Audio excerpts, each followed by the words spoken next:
Alright guys, welcome. This is part 3 of my thrift haul from my second yard sale day. We're after the last two videos, total count plus this stuff, $860.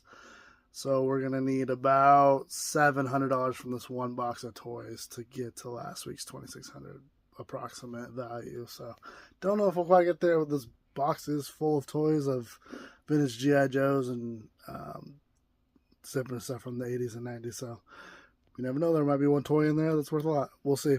Anyways, I'll show you guys the third part here of this St. Louis Blues. So this lanyard was connected to this lanyard, which had this Bath and Body Works like lotion holder.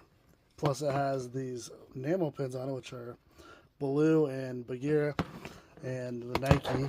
All this was, they sold it to me for $1. And the pins alone were $20 each. I think it'll be $10 each on the lanyards and probably $5 to $10 on the Bath and Body Works holder. So not bad for $1. And then we got $2 for this. I didn't find any comps for that, but I'm gonna guess probably around 15. And then this sold on Etsy for just under 30 for this little pouch. And then I couldn't find this little pouch. I'm gonna say about 20 maybe.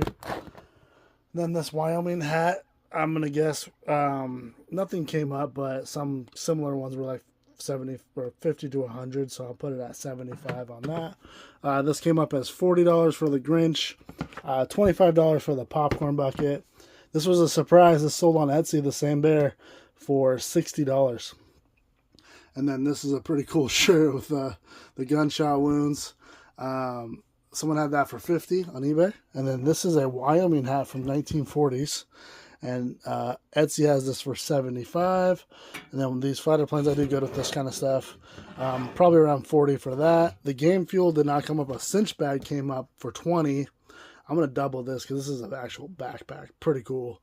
I'm going to say around $40 for that. Nothing came up, but there's a similar comp of $30 for these shorts. And then the Tennessee Network, the Nashville Network, excuse me. Nothing came up on this bag, so value unknown. I'm going to guess around 30 to 40. And then the Sims shirts I know are pretty nice, but I was actually surprised that all the comps that came up were over $50 on that. So around $50 for that shirt, I think. And then let me get to the last video.